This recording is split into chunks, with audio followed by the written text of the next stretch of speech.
Әрине, шығармашылық адамдар қолға арналған білезіктің түр-түрін тағады. Көріп отырғандарыңыздай ескі орамалдың балалардың ойыншықтарынан тіпті шанышқыдан да жасап алғандар бар екен. Ал мына суретте білезіктерді камера объективінен жасаған.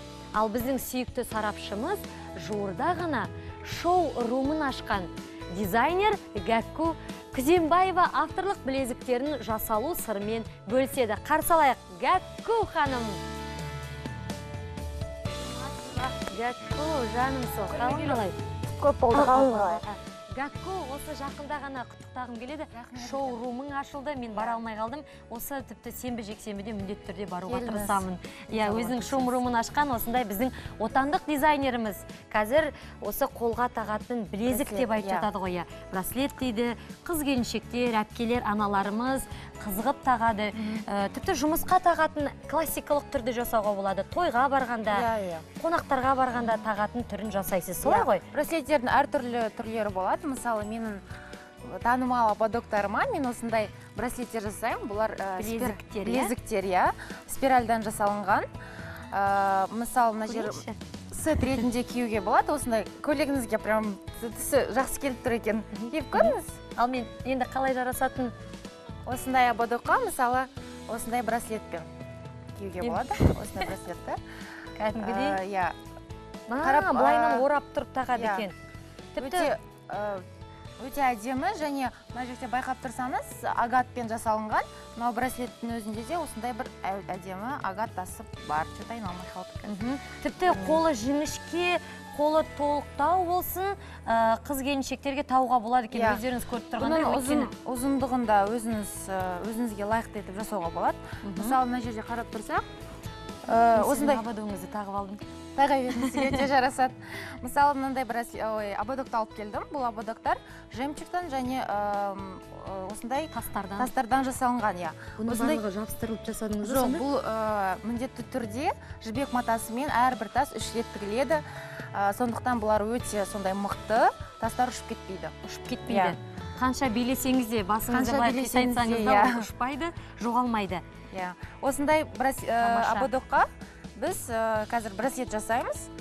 Бұның түсі суық болғаннан кейін біз күміс тәріздес, спираль тәріздес болаттан жасалынған спиральді аламыз. Бұның ұзындығын, мысалы, қандай ұзындық сізге ұнайды, сондай ұзындық жасап көруге болады. Мысалы, 1, 2, 3, 4, 5, мына жерде 5 дөңгелектен жасалған спиральді аламыз. Гәкку, мен сіздің білезіңізді тағам деп сағатымды шешіп қойған ғой. Жоқсыз, жасай беріңіз, әрине. Мен енді бүйтіп қарап тұрмын. Мынаның барлығын біздің өзіміздің Қазақстандағы отандық өзіміздің дизайнеріміздің жасаған. Көріп тұрсыздар, қандай талантты. Кәдімгі шын еш жерде кездеспейтін, және де бүкіл оны әлемдік деңгейге шығарып, осыны брендті таныстырсақ, құба-құб емес па, нұр үстіне нұр емес па, солай емес пе? Сондықтан бағасы да қол жетімді. Бірақ бұндай браслетті кез келген келіншек үйде отырып жасауға болады. Мысалы, қазір оны жасаймыз.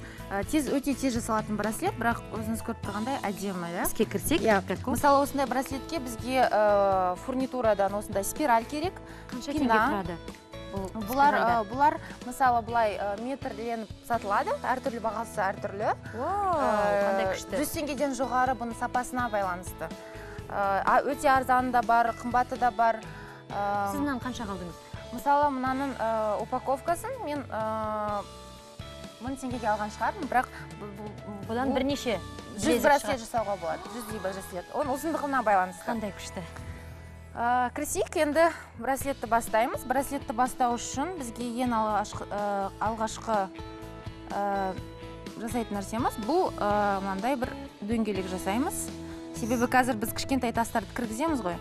Олар тастар ұшып кетпеу үшін осындай дөңгелекті жасаймыз. Ине жіпті сабақтаған кезде шетін түйіншіктеп қоймыз. Тура сондай сияқты ғой, бірақ темірмен. Енді ақырындап кіргізе бастаймыз. Мен де сізге көмектесейін ба? Сіз мынаны жасай беріңіз онда. Мен екінші. Осындай тастардың барлығын өткізе берейін, Ақырындап өткізе беріңіз, Мысалы, мына жерде байқап тұрсаңыз, кішкентай тастардан үлкен тасқа дейін өскен. Тура осылай қылып жасаймыз. Міне, ардақты ағайын, өздеріңіз көріп тұрсыздар, тікелей эфирдеміз. Біздің Байланыс нөміріміз әдеттегіде 55-37-76. Қазір қолдан Гакку ханым сіздерге білезік жасауды үйретіп жатыр. Сіздер де үйреніп алсаңыздар болады. Осындай спиральді дүкеннен 100 теңге, 200 теңгеге сатып алып, осындай тастарды өткізесіз. Міне, тіпті оны дүкеннен бәленбай соңға сатып алудың да қажет жоқ. Тек Гаккуден ғана алыңыздар.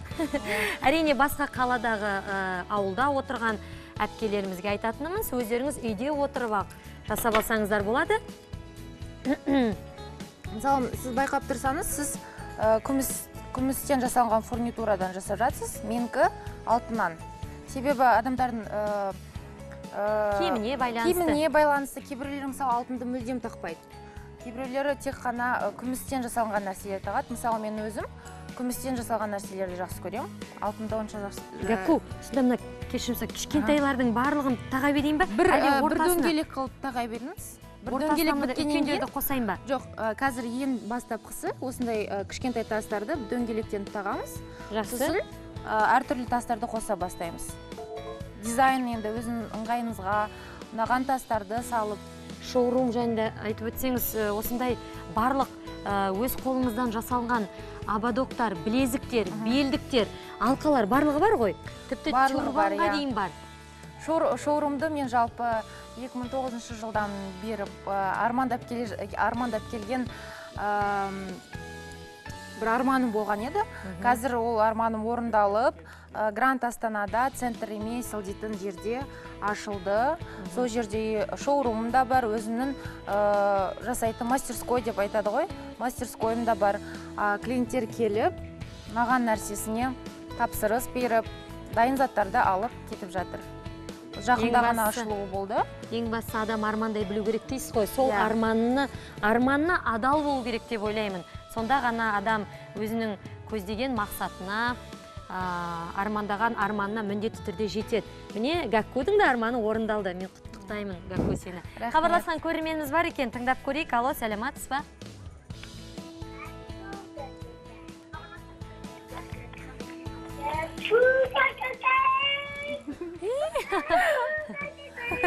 Сіз тікелей эфирдесіз?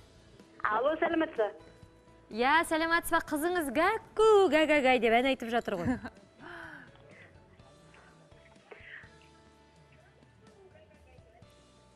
Тыңдап тұрмыз сізді? Мен ана браслетке қатысты сұрайыншы деп едім.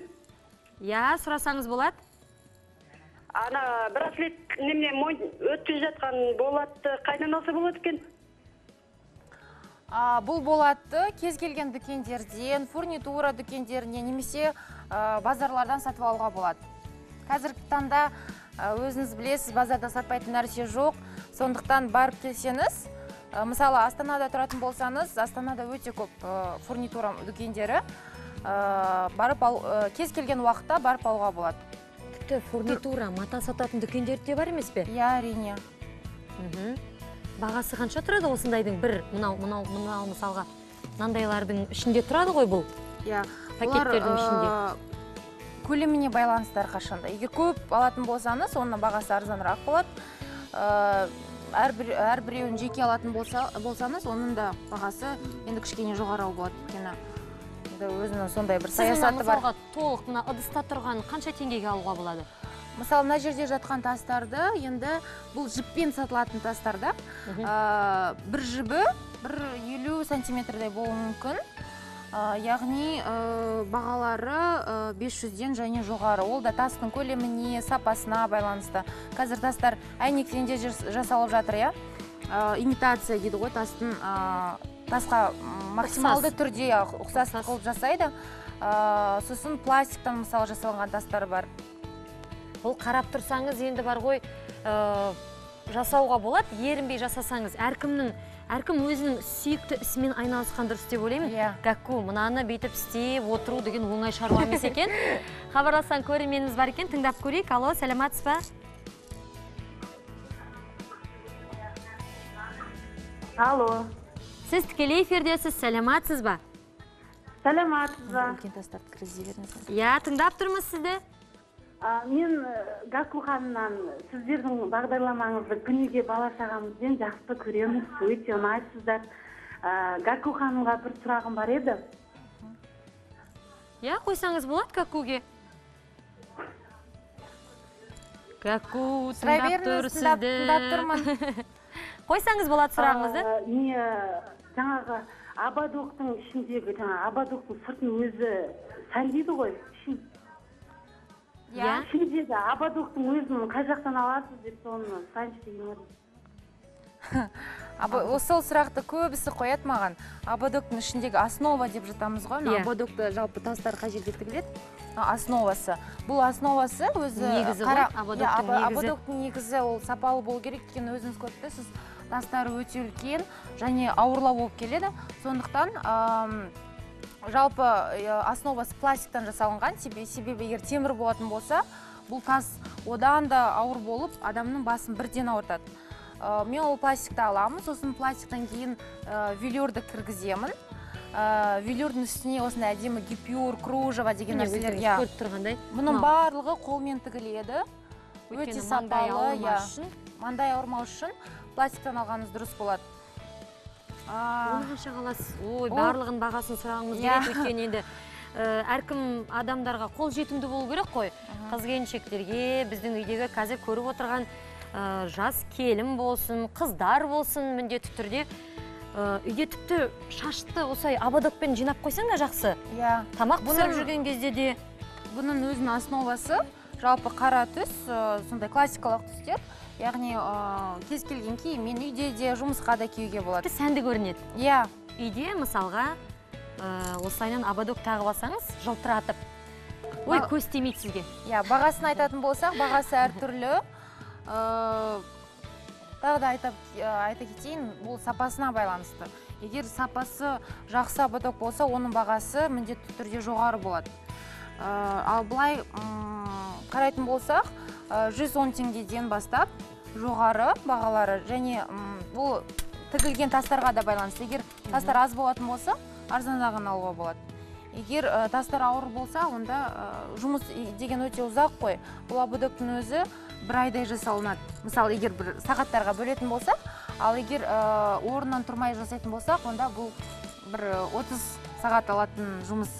Сондықтан бұндай жұмысты жасап, астына бір арзан абадокты основаны алсақ, бұл обал болады сынып қалса. Сондықтан сапасына және басқа да түрлеріне назар аудару керек. Жақсысын алсаңыз, сізге жақсы болады. Әрине. Тіпті оны өзіңіз қолмен жасап алсаңыз. Сіз енді айтып жүресіз, мақтанып, мен өзім жасап алғам деп қыздарға көрсетіп, көршілерге айтып деген сияқты. Қараңдаршы, мынандай бірге таңдаймыз бағдарламасын көріп, біздің отандық дизайнеріміз Гаккудың қалай жасап атқанын көрдім де, фурнитураға барып, сатып алдым да, тастарды жалғастырып, осындай білезік тағып алдым деп барсаңыз болады. Ой, шіркін-ай. Мені осындай менде білезік шығып жатыр.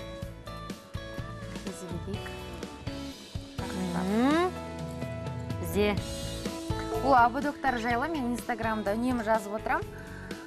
Бұл абадоктар анадан қызына өтетін сондай айтады ғой, дәстүр ретінде бере беруге болады. Себебі бұлардың бағана өзіңіз сұрап жатсыз ғой, клейге дие ма деп. Бұлар жібек матамен тоқылғаннан кейін, тігілгеннен кейін, бұлардың мерзімі де өте жоғары. Яғни кие беруге болады. Қызынан, оның қызына да жетіп қалуы мүмкін. Сондықтан сапасы өте жоғары. Гакку енді қазір тапсырыстар көп түсіп жатқан шығар, иә? Сіз енді бұны бизнес көзіне айналдырдыңыз ғой, былайша айтқанда. Бизнес болғанымен мен әрдайым айтам, бұл менің сүйікті ісім. Бірақ табыс көзі? Табыс әрине келеді. Бұл енді бір өмірдегі ең сондай бақытты сәттердің бірі, себебі жақсы көретін ісін саған табыс әкеліп жатса, ақша келіп жатса, ол тіпті қыздарға ұнап жатса, алғысын білдіріп жатса. Жақсы емес пе? Кейбір кезде, мысалы, жұмыс өте қиын ғой. 100% қолдың жұмысы болғаннан кейін кейбір кезде шаршап қаласың, омыртқан да ауырады.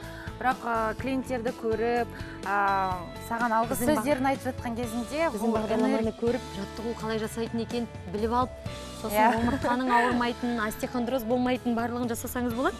Көріп жатамыз.